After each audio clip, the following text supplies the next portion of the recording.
Welcome to LedgerCast, a podcast all about the cryptocurrency ecosystem. My name is Brian Krogsgaard, and my co-host is Josh Olszewicz. If you enjoy the podcast, you can give it a 5-star rating or even a review in iTunes or Google Play, wherever you get your podcasts. We would appreciate that very much. Also, feel free to shoot us your feedback at LedgerStatus on Twitter. We would appreciate that. In this episode, it's pretty much all technical. The previous episode was all news, and there was so much to cover, we split it in two. So in this one, we talk about comparing US dollar gains versus Bitcoin gains, how we approach our trading strategies with that in mind, how we consider when to be in alts, when to be in Bitcoin, or when to be in cash. I hope you enjoy this episode. We also do Coin of the Week and all that kind of stuff and answer some listener questions. Be sure to check out the show notes for some additional and complementary text and charts and images, all that kind of stuff. To go along with this episode. It is a little tough sometimes talking about technical items in a podcast, so I hope the show notes will help with that. Go to ledgerstatus.com for more, and we hope you enjoy the show. Hello and welcome to episode 3 of LedgerCast. I'm here with my regular co-host, Josh Olszewicz. Hey, Josh. Hey, Brian. You're really getting good at saying my last name, by the way. Few people in the world. I practice. Few people in the world can claim that honor, by the way. As someone with a weird last name, I take the duty of pronouncing someone's name pretty seriously. Yeah, I can tell. So, it's really shown. It's my pleasure. So we are doing pretty quick back-to-back episodes because the last one was all news-based, and we are chart nerds at heart. So we're going to talk about the charts and the technical stuff today. Our primary topic, I kind of want to just jump right into it, is to talk about how we think about gains and losses and how we look at US dollars versus Bitcoin in terms of both our gains and losses and how we chart and all that kind of stuff and why we think looking at them is important. So for starters, I think this is incredibly complicated for some people. So let's just use a simple example and start with Bitcoin.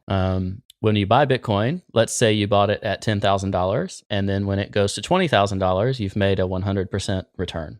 That's very clear. You're really only trading that against the dollar.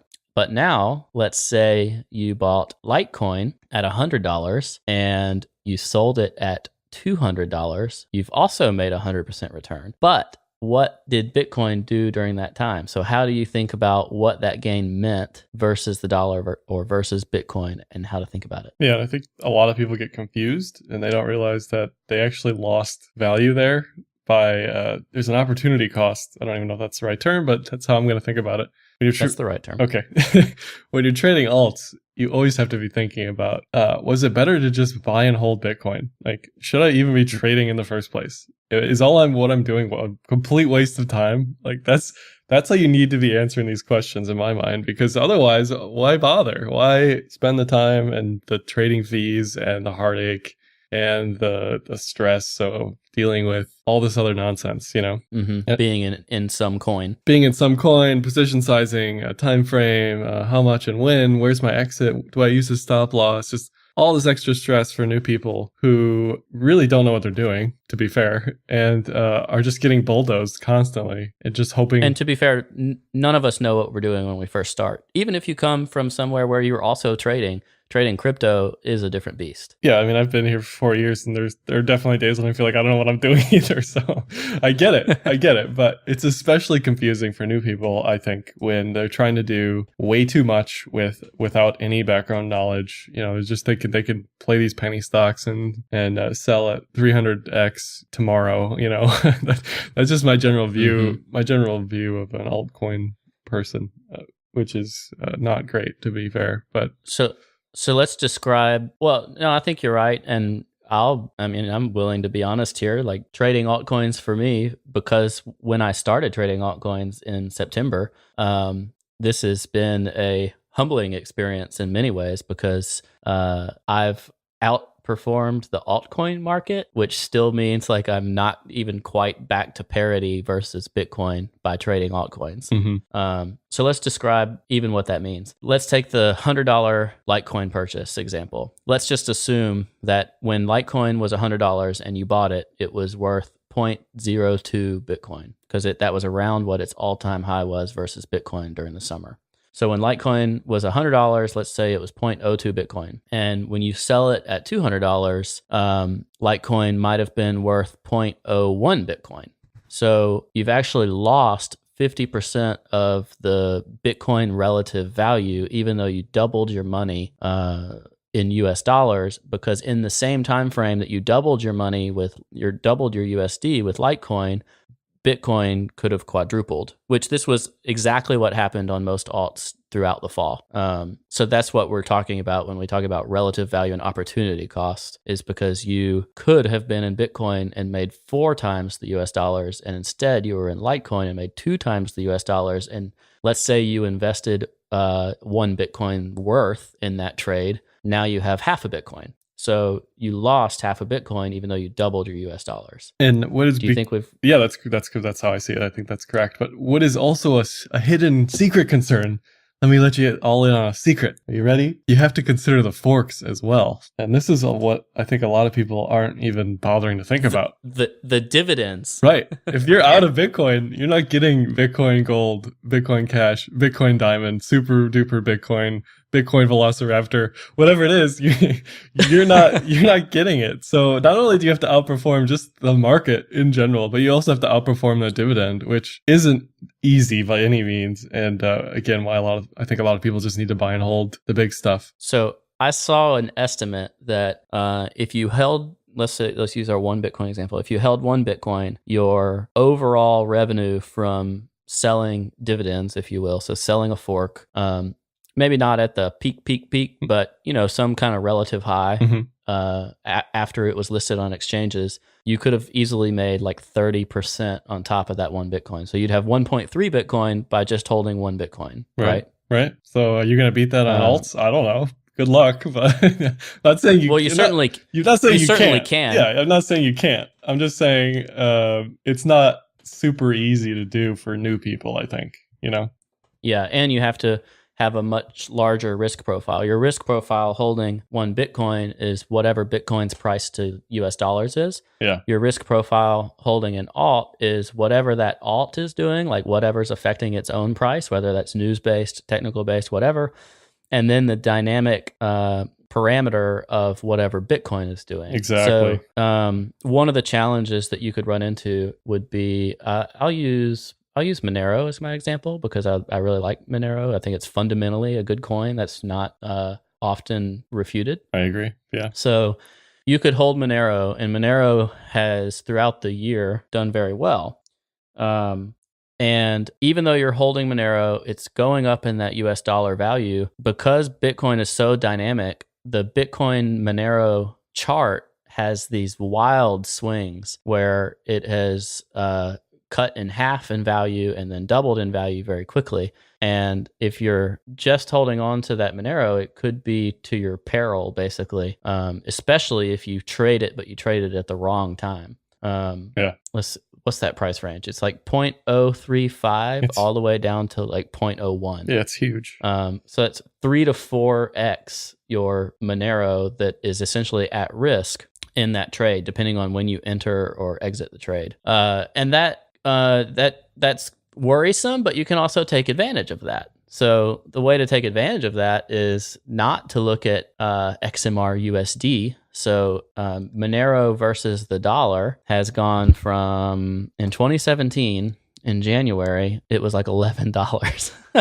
Yeah. And now it's $460 today. Yeah.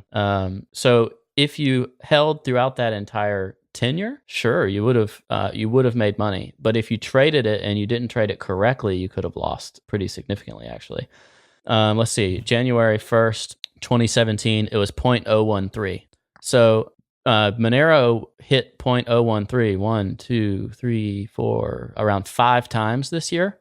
So even though it was so cheap, it was whatever, $11, $12, it was still not as good as holding Bitcoin several times throughout the year. Now, you had to have timed it pretty poorly, but several times throughout the year, you would have actually lost Bitcoin by trading for Monero instead. Yeah. So what you really want to be doing is trying to take advantage of these market cycles so that you are in an altcoin while it is gaining pace. It's outpacing Bitcoin. and then you're out while it's not outpacing Bitcoin. So when you're looking at a dollar chart, what are you or a Bitcoin chart? What are you looking for when you're looking at alts in order to try to make this strategic trade? Yeah, and back to that example real quick. It's kind of like, can you beat the S&P? That's how I see it, right? Can you beat the buy and hold on S&P? Right. Yeah. So if I'm trading Apple or Facebook stock, is that going to be the S&P? Right. And that's and if not, why be in it? Right. And that's exactly what you're doing here. So, this isn't trading advice, but here's what I'd do if it were me. I would take your money, divide it in half. Half of it's going to buy and hold Bitcoin, and that's going to include the forks and everything and all that other stuff. The other half of it, you're going to trade alts exclusively, no Bitcoin, and then tell me, after a month, 2 months, 6 months, a year, where did you make more money there? That's going to change based on the market cycles, like you're saying, because as Bitcoin pulls back, typically in January, and alts pull up March through whatever, at least it was the case last year, pretty significantly, you're going to need to hop in and out of Bitcoin, and that could mean USD too. USD is just another altcoin at this point, right? Not a great altcoin. Based on right, but based on the market, it's just USD. So you're not long Bitcoin if you're in USD. So yeah, you need to think about that. You need to take a hard look at the mirror and say, am I really doing what I should be doing? I want to be a trader. I want to learn how to trade. That's fine. For a lot of people, I just say, you need to realize you're going to be losing money by trading alts. That's just a fact. Again, opportunity costs, things we've already said. So if you're trying to learn how to trade, that's great. I'm all about losing money while you're learning to trade. That's important. People need to come to grips with that. But if you're selling your baseball card collection, and instead of paying rent, you're buying, ADA or whatever it is, that's where I think you're going to be running into some problems. Yeah, and ADA is Cardano, I think. Cardano, yeah. Now, some of these do have what you would call like adoption periods or markup cycles. So one of the times where I like trading alts, even though certainly when you include the dividends, because of the season I've been trading alts, it was not the right play. Mm-hmm. However, there are seasons where it's incredibly valuable, and you can go look at any chart. I think both of us use TradingView, so you can go to TradingView's website, tradingview.com, and you can chart any of these, and you can chart, in our Monero example, relative to the dollar and relative to BTC. You type XMR BTC, XMR USD, look at them side by side. I've gotten to the point where every altcoin that I own and trade actively, I keep in my watch list with the USD and the BTC chart side by side, so that I can look at them both. And I am essentially looking for where in the market cycle are we. And if you look historically, when you hear alt season, that's because it was a period of time where a lot of alts gained tremendous value, not only against the dollar, but against Bitcoin. Mm-hmm. So I think that was this year.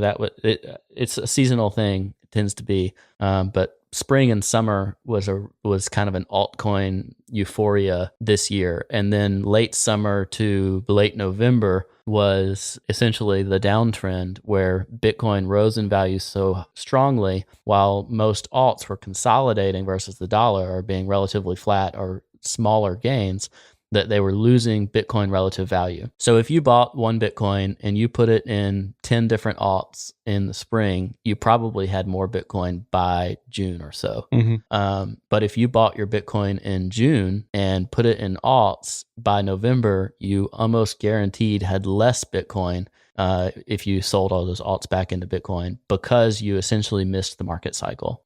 So when people are talking about market cycles, this is why so many of these alt trading charts are hilarious, with these huge descending triangles or whatever.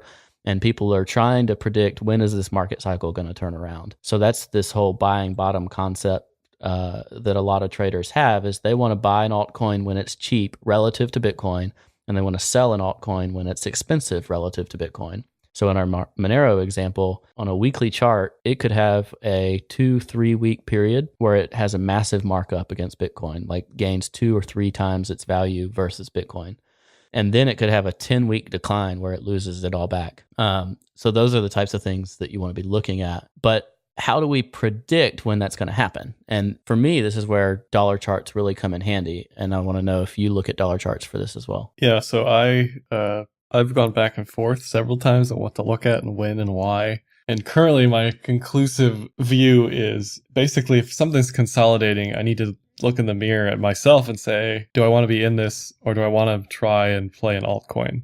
That's usually, so for Bitcoin, if Bitcoin's consolidating, which it hasn't really chilled at a zone for too long during this uptrend. But when it does, you have to say, is it okay to be an altcoin now that's kind of low relative to Bitcoin? And how you figure that out is if you're looking at the USD chart, and for my case.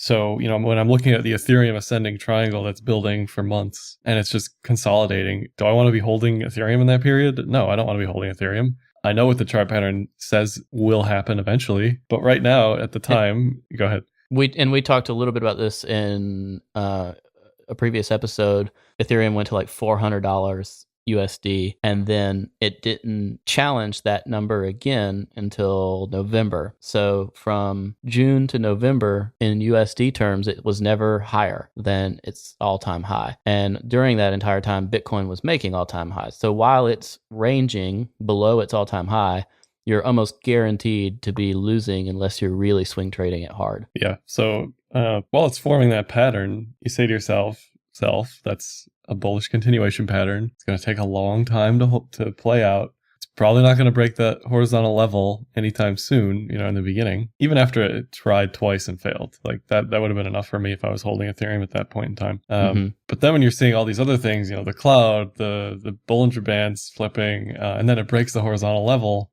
those are the times when you have to think, is it better to be in Ethereum right now because it's breaking these USD? Those are patterns you were looking at versus the dollar, right? Right. These were USD patterns I was looking at because that signaled an end of consolidation. And a lot of people are only looking at USD charts, and that's fine if that's what you want to do. They don't know, most of these people, that they're losing money by only looking at USD charts.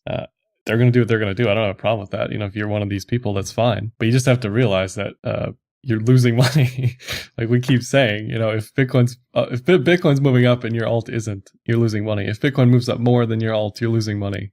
That's the issue here. And vice versa, if altcoins across the board are gaining value against Bitcoin and you're not in any of those alts, you're also losing money, but it's on the other side. Right.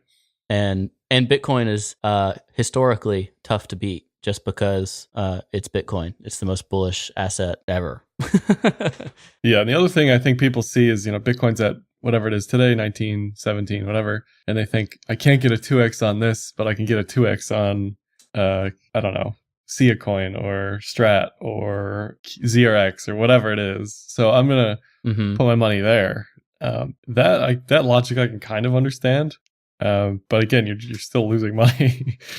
And it depends. And it also depends on which coins you're in. Yeah. And some people are altcoin traders, but they're purely fundamental altcoin traders, meaning they're looking for what's a new project, something I can buy as a speculative investment.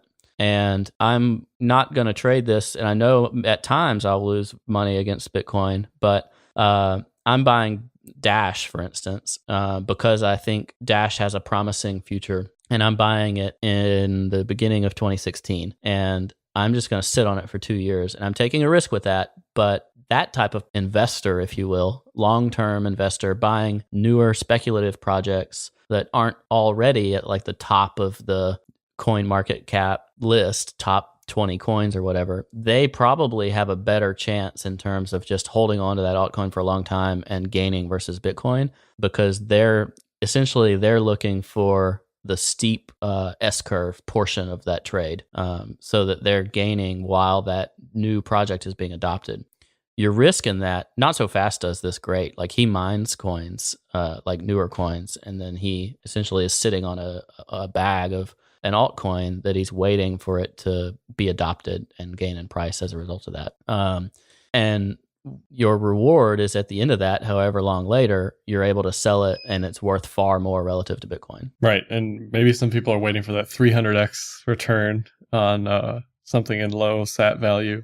But even then you have to look at like LTC. If you held LTC again when it was in ranging mode and then it broke that range, that was your first signal that it was time to get out. So all these people who are like, I told you so, LTC would pump, blah, blah, blah. It's been on Coinbase. It's like, yeah, it's doing right now is regaining all those losses from the BTC pair. So, and it's back in that range again. So the way to profitably play that is when ETC last hit 0.02, which was near an all-time high. That's a good time to sell, take your profits if you bought it less than 0.02. And then you're not back in it, no matter what it's doing versus the dollar, until it seems like the right price for you to buy a new swing relative to Bitcoin. Right. And the time for Litecoin, the time to buy that new swing wasn't until I think it hit 0.006. Is that right? Yeah. So it went all the way down to 0.00536 on what I'm looking at, which to catch that would have been extremely difficult. But let's say if you just bought when it was under 0.008, 0.009, like somewhere under 0.01, and your assumption is this at some point, this is going to retest the all-time high versus Bitcoin and be 0.02. I can double my Bitcoin by buying this under 0.01.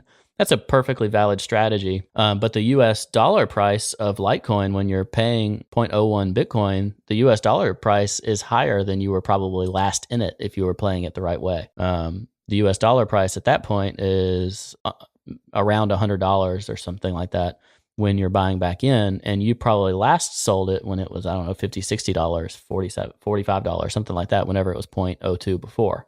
So it can feel versus the dollar like you're buying in higher, but you're actually buying in at a much better price relative to Bitcoin than you did before. Right. And I think a lot of people, especially the newer people, are playing the shorter game and they see like Bitcoin's at a high price again, or I can like LTC's up 300% in a month or something. Like I got an LTC below 100 and I made all this money. That's great. I agree completely. Awesome. I'm glad. And don't doubt the potential for that. But if you're in it for a while, you come to realize that it's all about the LTC or the pairs, the LTC, BTC, the BTC pairs specifically. Yeah. So we're both advocates of making sure we're buying the pair, the BTC pair at the right time, and relatively unconcerned with what the US dollar price is, other than the fact that it can be a important indicator for impulsion, if you will. So in your Ethereum example, or in the Litecoin example, whichever one, I think the Ethereum one's just easier to visualize. Mm-hmm. During that multi-month consolidation of Ethereum, it's nearing this time where something's going to happen. So the bet we're making when we get into Ethereum at the end of that USD consolidation period is that when this is done, it's going to create a moment for impulsion, or a moment of a rapid price change up or down. So the bet that you're making is that the pattern, the ascending triangle versus the dollar, is setting up in a way that the move out of that triangle will be fast enough to gain faster than Bitcoin. So that was the bet that you made and that I made and a lot of other people made. Mm-hmm. But it didn't really have anything to do with thinking Ethereum was going to go up in price. I think everybody thinks Ethereum's probably going to have a bright future versus the US dollar. Mm-hmm. The question is, was it going to be able to outpace Bitcoin? And that is why it adds a dynamic to your trading strategy, because you're not just predicting what is Ethereum going to do against the dollar. You're predicting what is Bitcoin going to do against the dollar, and therefore what is Ethereum going to do against Bitcoin.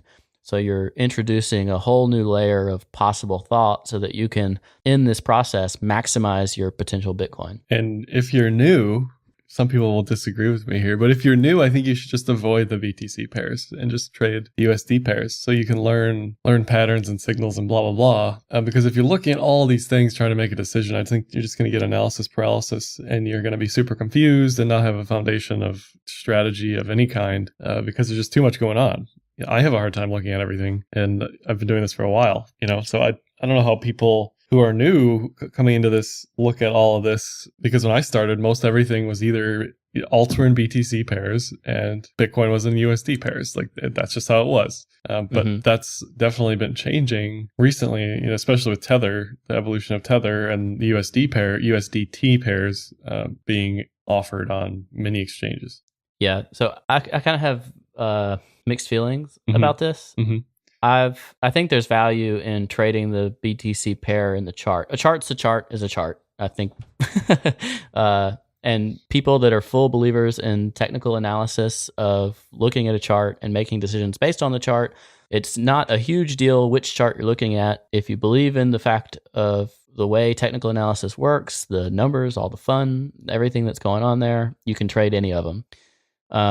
What happens is the USD charts tend to make things a little more clear for someone that's used to trading stocks versus someone that's used to trading versus Bitcoin. Because when I'm looking at your average Bitcoin chart, an alt pair that looks bullish versus Bitcoin, like what your average popular crypto trader would say, this is so bullish. In a stock world, it looks incredibly bearish because it looks like you're calling a bottom or like something that's fresh off a bottom, and you're essentially trying to catch the trend before it confirms the trend.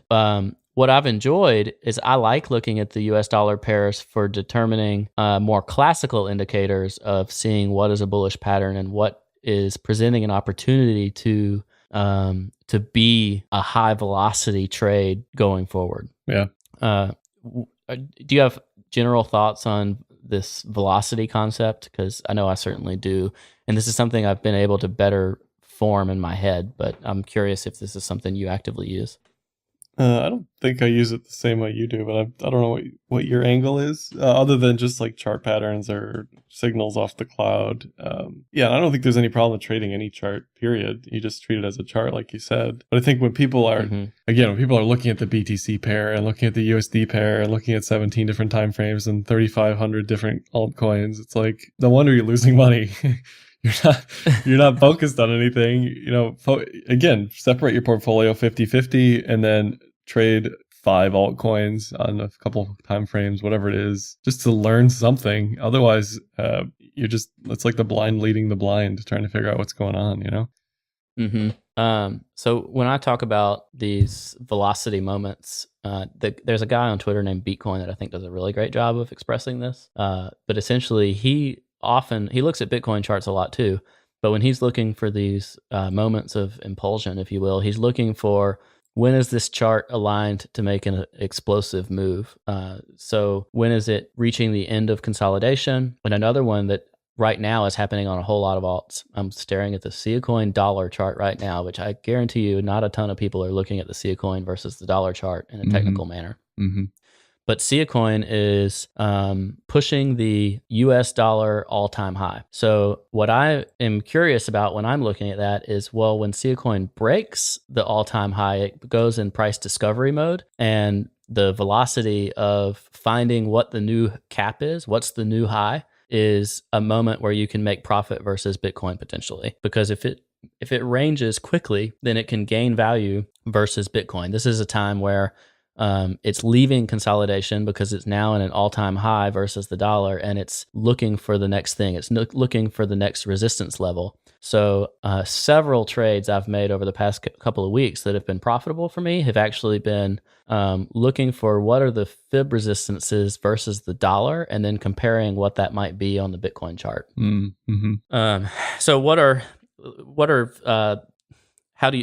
the fib resistances, and what's that mean? Why do those numbers seem to stick? I mean, that makes sense to me when you look at the USD pairs, even like psychological levels. Like if you look at Ethereum, a lot of those hit like 150, 250, 350, 450, whatever it is. So there's that, which is nice to pay attention to.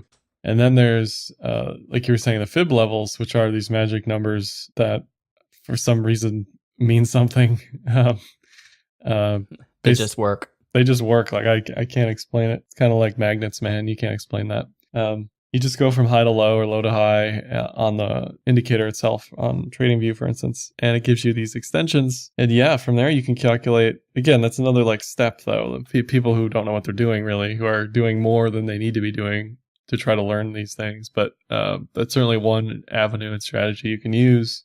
Look at the fib extensions on the USD pairs that are consolidating, convert that to the BTC pair, and then set that for your target or whatever your exit for that trade. And the way you draw that is when you use there's a tool within TradingView, and you're putting the top, the one on the all-time high or whatever your peak is, and then you're putting the 0 on the valley within that trading range, and then the possible price resistances are each of these levels, the 0.236, 0.5, 0.618. And then once you go past the 1, now you're in this price exploration period, and you have the 1.618, which in common stocks, that's like the magic target. Like that's like the most you can probably expect most of the time. Yeah. What we see in crypto is actually these will hit, once they hit a new all-time high, these can go in price discovery because there's so much new money flowing in that you could hit the 1.618, the 2.618, the 3.618, the 4.236. Excuse me. I recently added the 4.618. I think that's the highest I can go in TradingView. In the Coin example, that is 4 times the US dollar price. So that's going from 2 cents to over 8 cents to get to that 3.618 to 4.236 range, which is crazy. But that's obviously a time that could happen pretty quickly in crypto land because crypto is crazy, a lot of new money. And relative to Bitcoin, it still may look cheap because remember, it may be an all-time high versus the dollar, but it's still looking really low versus Bitcoin. So when people are buying and they're buying with Bitcoin, they have a lot of purchasing power because they're buying with Bitcoin that has appreciated in value so much. So all these things work in a dynamic fashion to create these potentially huge increases in price in the US dollar charts. And another thing you can do if an alt like dumped for weeks, you can fib it the other way. So from that high to the low, instead of like the most recent high-low, but a high-low like weeks back, that'll also give you resistance levels on the way up. I don't know if like that seems like common sense to me, but a lot of people I think don't realize that you can do that, or that's something to look at. Yeah, absolutely. And that allows you to set those targets like we talked about in the last episode of where might be worth selling, because at one of those resistance levels, it's going to start consolidating again. And then it goes through the whole pattern again. So it stops raising in value against Bitcoin, and it starts going sideways against Bitcoin or going down against Bitcoin if Bitcoin's being bullish or whatever. Right. So like the 4.618 on the USD example might just be like 0.618 on like the grand scheme of things from high to low. Right. Yeah.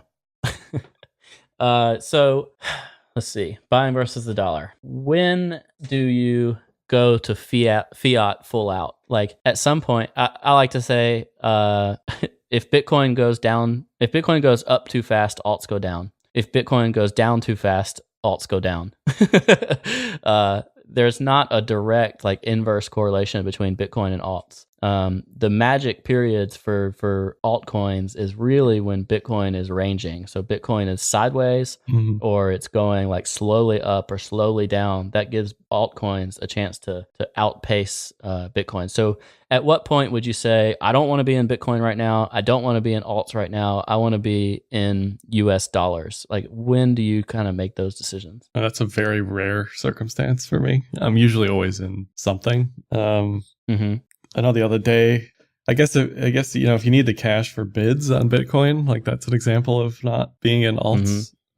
So your scenario was you sold at 19,000, so now you have US dollars that you want to get back in the system. Right. So if you sell above 19 and then you have money, you can either, you could have either bought the alt pairs at that point, if you think the alt pairs were going to go up.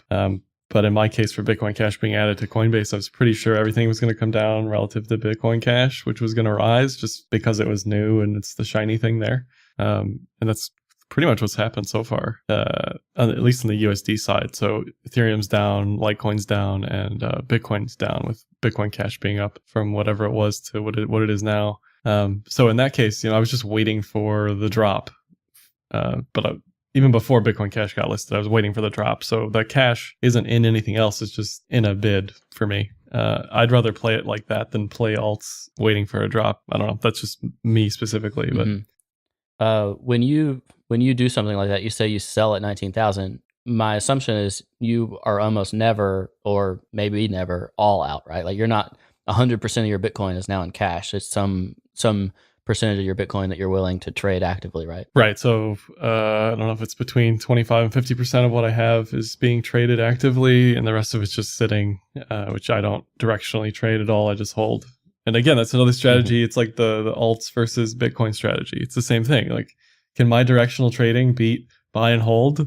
Sometimes it does, sometimes it doesn't. But together, for me and me alone, me specifically, it works just because that's what I like to do, I like capturing some of that directionality on occasion. I don't like swinging around my whole balance every time I think it's going to go up or down, because sometimes I'm not completely dead on either on the drop, the rise, or where it's going to go. Sometimes I miss that, and I don't want to miss all that stuff, by trading all of my balance every time. And I think I think too many people are trading all of their balance all the time and making way too many trades, being just over trading, period. In general, my advice would be hold more than you trade less than you are, and go outside more often. Yeah. So, and that's probably where a lot of people's stress comes from, is because they say, well, I have my 1 Bitcoin or my 0.1 Bitcoin or whatever, and I want to turn that into 2 Bitcoin. So I'm going to put this entire Bitcoin at risk, if you will, in an active trading account so that I can be more likely to gain more. And unless you're very careful or very good, then you can just as easily turn your 1 Bitcoin into 0.5 Bitcoin. Or if you're on leverage, 0 Bitcoin. And if you're trading, yeah. if you're trading alts with leverage, very quickly does that turn around for you. Even on 10x alts, like the margin of error you have on that is very small. I think it's worth recognizing that trading on leverage for a new trader is dangerous. If you are comfortable, then go for it. Like maybe if you come from a leverage trading background, but it's worth noting that trading on margin is a challenge for sure for almost anybody. Especially new people. Mm-hmm. And you're also, when you trade on margin, you're putting your upfront capital at risk. So if you trade on margin, if you have your 1 Bitcoin and you trade on 10x, it's like you're trading 10 Bitcoin, except you're putting that 1 Bitcoin at risk of becoming 0 Bitcoin because it loses whatever that ends up being, 10%, right?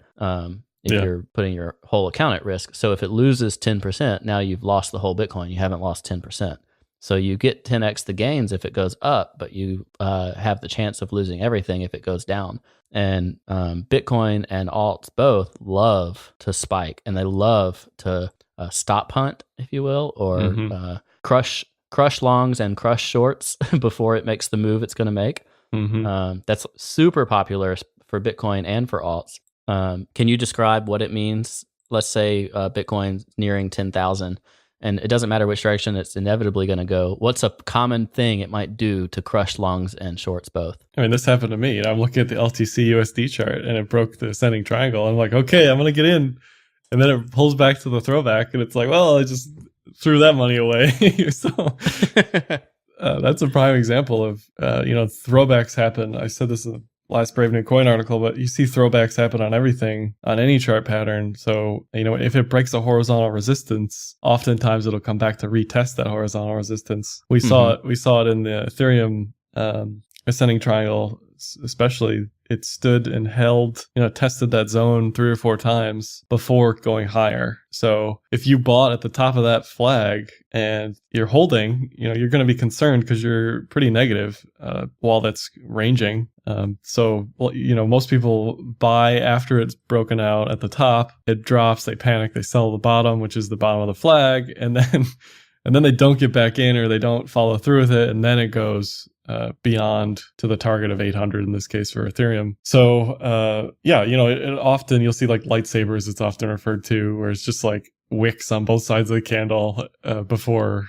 things happen in the direction you think it's going to happen. And if you're on 100x leverage, you're just going to lose everything. And you don't even need to be on 100x, even 10, 20x, you're going to lose everything. My personal sweet spot I like is like 5x. 5 to 10x is like safe for me, because just based on my signals and what I do, like it works for me. Where I win more than I lose in that range as far as margin's concerned. But when I bump it up to like 100, 200x, it doesn't go well for me. Yeah. And a lot of people trade at high margin when they're trading like 4x and stuff. Yeah. But those are moving with these tiny little blips. They're not moving 10% daily or more, like a lot of these altcoins especially. But even Bitcoin has had 10, 20% days. So predicting exactly what's going to happen can really cost you a lot. I like your example of throwback. This is something that I like to do as well. I got lucky on this last night. or maybe it was what I should have expected. I don't know. But whenever something breaks whatever you were aiming for, like, so you say, I'm not getting in this trade until it does X. Maybe it breaks a certain resistance, and then you say you're getting in. So Zcash versus Bitcoin on the Bitcoin chart, it was yesterday. It had several straight days going up, but it has this big gap between the daily Kijun and the bottom of the cloud. So to me, and that's also, there's no 50-day moving average, there's no 200-day moving average. So to me, I see like nearly 100% possible gain by waiting until it gets past the Kijun. So I'm waiting until that last big resistance is there. And then my sell point, or at least where I'll like move my stops to, would be once it gets close to the cloud. So I see a potential like 100% gain. But what I decided, because it broke through as soon as the daily ended, it closed the day right at that resistance. And then as soon as the new day opened, it shot up. That's pretty common sometimes. It'll open quickly above the prior resistance. But I didn't FOMO in. I didn't buy in. Already 10% of my target gone, essentially. What I did is I set an order for a limit order back just above that prior resistance, essentially anticipating a low time frame pullback to retest the Kijun in the shorter time frame, so that I get the order where I wanted it. And by not chasing that candle up, there was a chance I missed that bid. Like it might not hit. And what I decided was, well, I'm okay with that. That's going to be fine. But if I can get it, and I get it on a throwback, and it's even better because now that resistance became support, now my trade has much less risk associated with it, and I get more profit because I didn't chase the candle a third of the way up or whatever. Right. So that's an example of being able to use that throwback to your advantage. Yeah, chasing rarely works unless things are just ballistic. Chasing almost always ends in tears for me. Yeah, I've chased before and been okay. Like if you're in a super, super, super bullish market, maybe. Yeah. But you can get burned on that pretty good. Like somebody's got to buy the top in every one of these trades. Somebody buys the top. Like there's always other person on the other end of that trade. Right. So, and this kind of goes into one of our questions. Bitwagon Hopper asked, what time frame should we be trading in when working with the cloud, or I guess with anything? So in that scenario, you might be looking at trading the low time frame in order to find your entry, but you have your broader target based on the high time frame, based on the daily or the weekly or the 3-day chart, whatever that is. How do you use time frames in your trades? So I've kind of evolved. I think people see time frames as like points, like hard lines that are like physical barriers, but you kind of have to like think of them as just like zooming in or out on a microscope, telescope, whatever. If you want to see inside of a candle, then you go to a lower time frame. If you want to take signals that typically make more movements, you go to higher time frame. As far as just the payoff is concerned, typically you don't see giant moves off of a 5-minute pattern. The other you might off of a 1 hour or 4 hour. Right. But the other issue with low time frames is if there's no liquidity, if things aren't really moving, you're going to get signals that are garbage anyway, or you're going to get signals that are just wrong. So unless stuff's really moving, you don't want to use super low time frames in general, especially in alts, but even in Bitcoin. But when things are going crazy, go to the 15-minute, because there's signals to be had there for sure. When I see a pump or a dump, I go often hourly or below and just look at the structure and see, is there an Adam Eve forming? Is there head and shoulders forming? Is there any sort of reversal forming on lower time frames that might signal an entry for me to help with the higher time frames? But in general, I'm focusing on hourly, 4-hour, daily. I think weekly is a little too slow for most of these coins, unless it's like Doge, where it has this historic weekly cycle where it pumps and dumps. And for most people's patience. Yeah. Most people trading crypto don't have the patience for a weekly chart. Yeah, but there are some people that trade altcoins extremely well on a weekly chart because they're patient and because they're not over trading. They're looking at broad market cycles and they're trying to play those market cycles. And what I always do when I first sit down and look at a chart of any coin, I go to high time frames first and work my way down. That way I have some sort of viewpoint and vantage point of where this could be going in higher time frames. higher time frame always wins. So that's going to affect the lower time frames. Again, if you're Higher seeing time frame always wins in the sense of whatever you see in the higher time frame is more likely to come true, and you'll see the impacts of that in the smaller time frames. right. So if I'm seeing consolidation on a higher time frame, I have to assume on the lower time frames it's just going to range in that zone, and nothing crazy is going to happen until it breaks the higher time frame horizontal support or resistance or whatever it is. In Ethereum's case, for that, we keep going back to this ascending triangle. If you're on a low time frame, you might be thinking, oh man, this is going to keep falling, when in actuality it's just filling in the triangle on a high time frame. So that's why you always have to keep in mind, at the very least the daily, what's going on while you're trading the low time frames. Because otherwise, again, not only are you going to get the wrong signal, but you're going to be convinced that it's going to happen the way you think it's going to happen, when in actuality, all it's doing is filling in a range, Sure. So let's look at one that's specific, and it leads into another question, and we can talk about high time frame, low time frame. This is one I've been actively trading. I don't know if you've watched it or not, but both Phil and Crypto Gav asked, what are our thoughts on the QTUM trade? So QTUM. This is a smart contracts platform, Ethereum killer. It's kind of like if people don't know this one, it's similar to Neo in some ways. I personally have liked it okay because they have more projects actually running on it. It's very popularly traded in Korea. Anyway, I've owned this one for a pretty long time, which historically has been dumb. Because it was a fine trade for a long time based on my entry, like below my initial entries were below 300K BTC, which was a perfectly decent entry until about October. And then it just got pummeled and pummeled and pummeled and pummeled and pummeled. And I kept having to redraw this channel versus Bitcoin. So I was creating this descending channel, or you could also have made it a descending pitchfork, where it was just tracking this downward move. And this goes back into all our topics. So versus the dollar, you could actually see the opposite, where it was channeling sideways, but it was also creating a weird triangle, like essentially a consolidation pattern versus the dollar. But like with Ethereum or any of these others, if you go sideways versus the dollar for 1, 2, 3, 4, 5 months, that got destroyed versus Bitcoin over those same months. Yeah. So for me versus Bitcoin, this reached like peak depression, peak levels of, oh my God, this is the worst crypto trade I've ever made.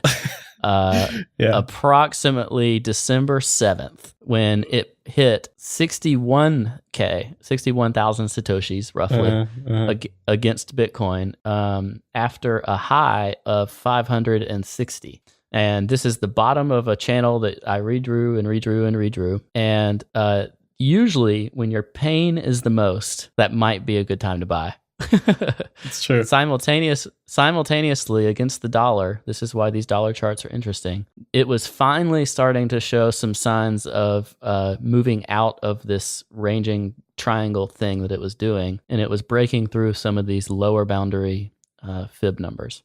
And what's crazy about what this one did is then it went on in a matter of, I think, 12 days to gain about 600% versus Bitcoin. So it went from being everyone's most depressing trade that had ever owned this cryptocurrency asset to being the darling of all pumpers of the week. So it gained 600%. So the question is, like, now what do you do? Do you sell? Where do you sell a trade like this? So have you been watching this at all? Not really, only other than Twitter. And there's a few things there. The number one thing is, when you're in an alt, where do you sell if it's dropping? If you're like you or me, which sounds like you're very much like me in this respect, as it's dropping, you're thinking it's got to turn around eventually. I'm just going to hold it. Like, so my ETC position, my XRP position, XRP is the same as this. I'm just going to hold it. I don't care where it goes. I know I'm losing money being in these trades, not being in Bitcoin. It's going to turn around eventually. This isn't like a great mindset for everyone in general, but I'm going to hold it. It's going to drop. It's whatever. That's number one. And yeah, you are redrawing the downtrend over and over as this is going down. The other thing is, if it's on a USD chart, maybe it's not even ranging. Maybe it's actually pulling up, but it's losing against Bitcoin. So again, for people who are looking up too slowly, right? So people are looking at these USD charts, again, think they're doing so amazing because it's in a bull market seemingly on the USD chart, but it's not gaining what it is on Bitcoin. again, that's fine. Just realize that is a thing. It exists, and you're losing money there. That if you're okay with that, whatever. I don't care. Now, the smart thing is to not be okay with that. I agree. I agree. Even in our scenarios, what you could be holding, you mentioned Ripple. Maybe you hold Ripple because you think it's going to get listed on Coinbase. Yeah. And by the time you're ready to buy, because the announcement happens, it's too late. So you say, I'm going to take the short-term downtrend because I think within the next 2 months, this is going to have a big news event that's going to make up for that and more. However, normally your better thing is to buy when it's cheap. Like, you can still buy several altcoins once they've confirmed reversal of some sort, or they've broken out versus the dollar out of their ranging period, and you have a better buy price than I did on Qtum, for instance. So like that is the smarter play because you made those gains on Bitcoin, you bought Qtum cheaper, and you are in the trade less to make more. Like that's obviously the benefit there. However, you have to time that in the way to be able to make sense of it. So you have to be awake. That's the number one thing. Like you have to be awake. You have to be looking at all these charts. You have to have some sort of alerts set. Looking at this now on the 4-hour, there's a Adam Eve at the bottom of this. There was an Adam Eve before that didn't end up going too far. But that's what definitely helped this, or even an Adam M double bottom situation.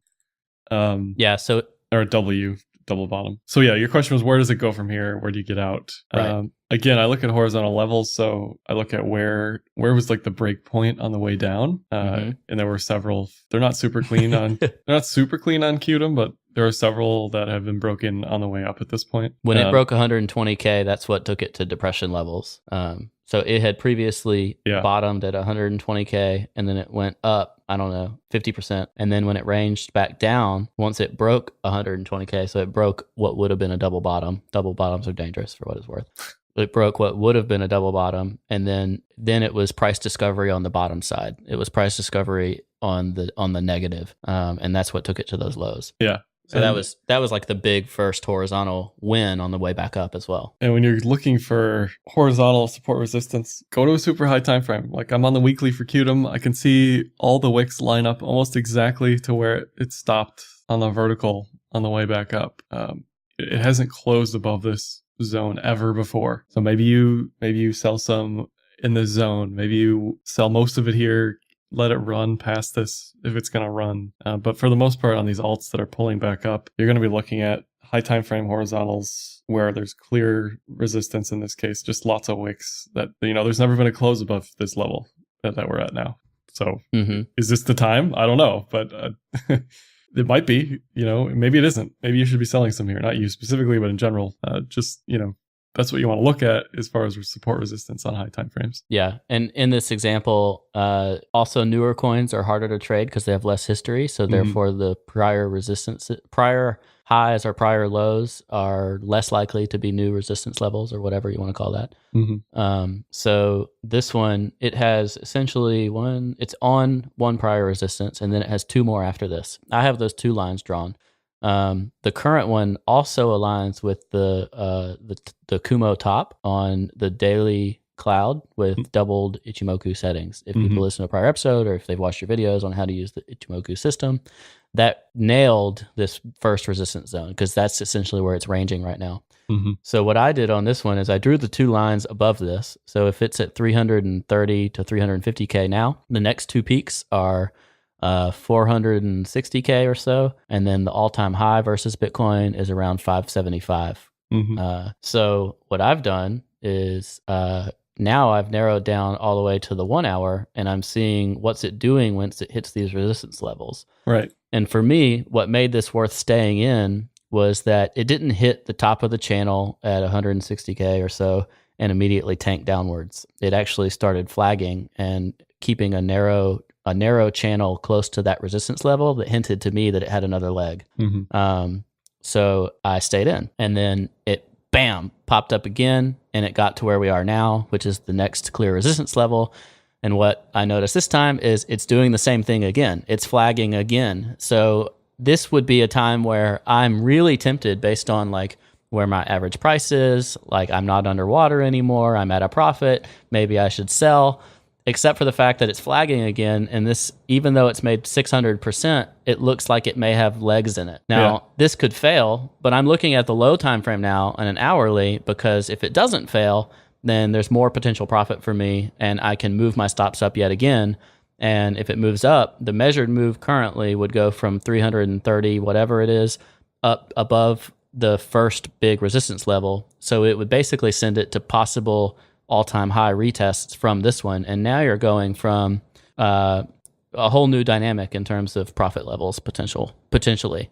What would be smart here is to move your stops up. So that prevents you from becoming a bag holder again. You're not going to like get stuck in QDM for another 6 months or something. If you move your stops up to some reasonable zone below this new pennant. So like it might fake out. So what I would do personally is if the bottom of the pennant is say 320K, maybe your stop is 290K. So like I'm not going to maximize my profit if this pennant fails. If this pennant succeeds, then I get all those new profits. If this pennant fails, then I'm out at 290K and I did okay. So that's the way I look at it. And that hits on another like psychological problem people have dealing with. They'll hold trades that are down like 200,000%, you know, and as soon as it hits break even, they'll sell it all. It's like you just held a negative 10x position and you're selling as soon as it hits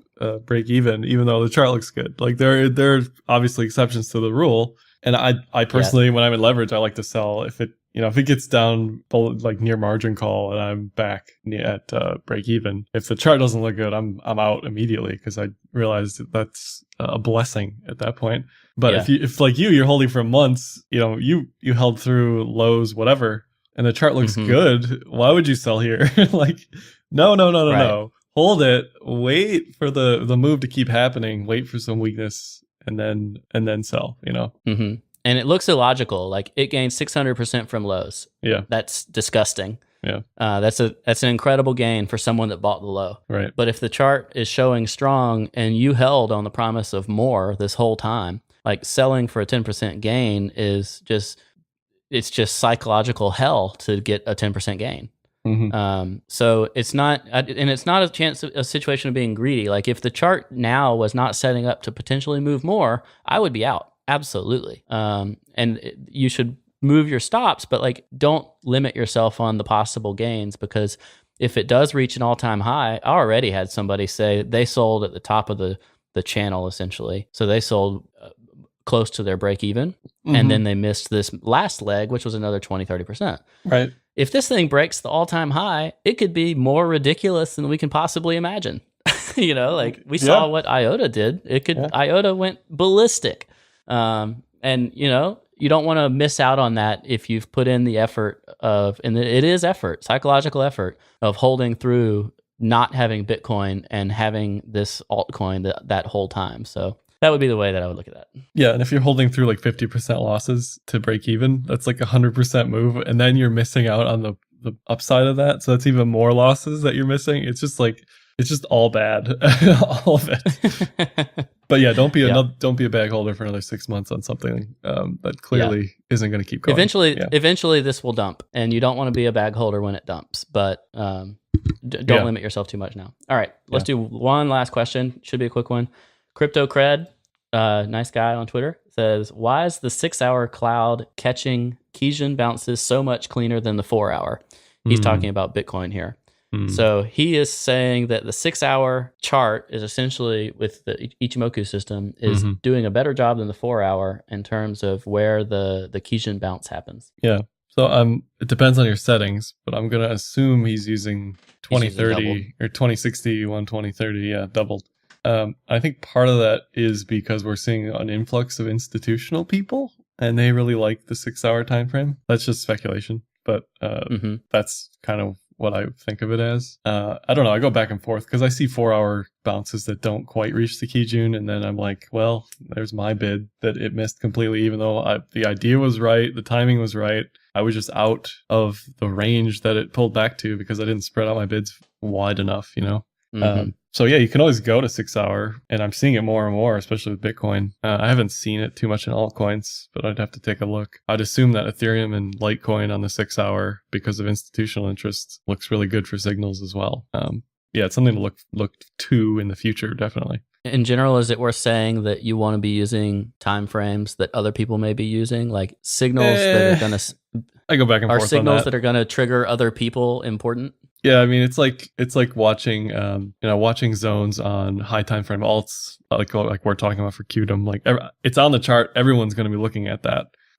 For cloud signals on doubled, it's hard to say. Like it just happens to line up with a lot of stuff most of the time. Like it gets lucky often enough to where you shouldn't not use it. But I don't know whether it's worth always considering the 6 hour over the 4 hour. Sometimes the support levels line up where it's pretty close. I checked we hit the 12-hour key June on Coinbase on that drop to like 14, 15K. I didn't have bids there. I don't think anybody should have bids there.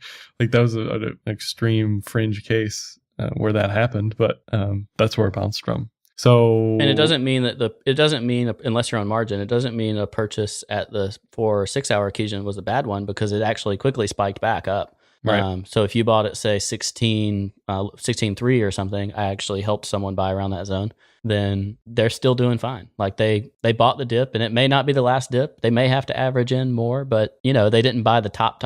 They didn't buy at 19,000. They bought at 16,000. So that's already a $3,000 advantage just by being a little more patient. Yeah, and that's where my bids were. They were above and below 4 hour key June on every exchange that I had money. So it is what it is. It didn't hit the 12-hour key June on every exchange. It just hit it on Coinbase. So let's just real quickly, if it's looking like it's going to pull back, it's always worth spreading stuff out, looking at multiple time frames, looking at support levels on high time frames, or resistance levels, whatever you're doing, definitely.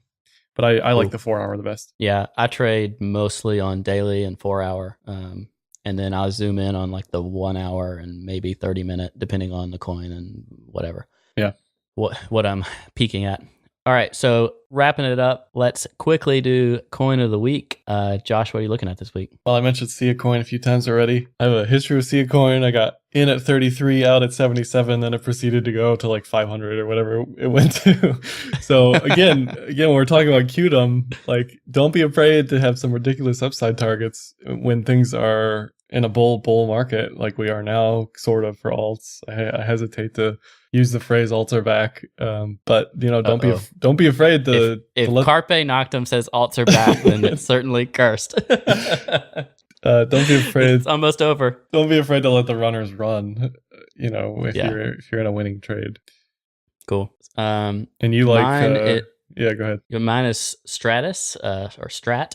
And this is, I'll express the good things, and I'll express the danger first. The danger of this one is in 2017, Strat has gone up an enormous amount because its run in the spring was so massive that on the year it is up still like 10x, even though it's down for the last like 5 months straight versus Bitcoin. So the zone from the 2017 start to the 2017 now is enormous, even though it's down and it's showing signs of new uptrend. However, Strat is now in the daily cloud, and there's an edge-to-edge trade, and on the doubled settings, the TK cross has not quite happened, but it's almost. It's on its second day in the cloud, and it's still just kind of chilling in a maybe ascending triangle, maybe bear flag, depending on how you want to look at that. Yeah. But it's supported by the Tinkin, the Kijun, and the upside of this, the top of the cloud would be 150,000 sats, and it's at 66 now. So that's 2.5 times its current Bitcoin relative value.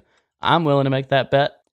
So I actually had a bag of Strat that was too early. Now I have 3 times that amount. I'm in on this trade. I went from bag holder to believer.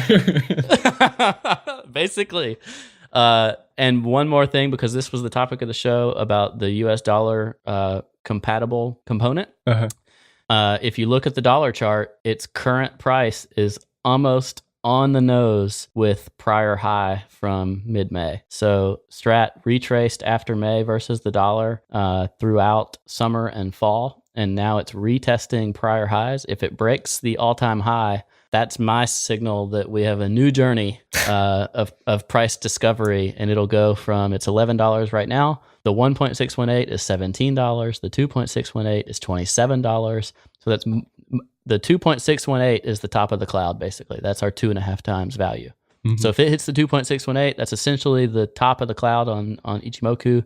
And that's how I would be viewing this trade. If it has a chance to get beyond that, then you're talking about mania territory for strat, and who knows what could happen. I'll move up my stops, et cetera, et cetera. But that's my game plan. Yeah. You know, the very last thing, you know, it's hard to not want to trade these signals when you see them because, you know, like they're high probability, blah, blah, blah. But again, it's like, are you going to hold through Bitcoin consolidating, or are you going to take these signals that may or may not play out, that may or may not benefit from Bitcoin being wherever it is at the time? You know, these are all things to consider. So, oh yeah, absolutely. And position sizing as well. I just said I tripled down. Yeah.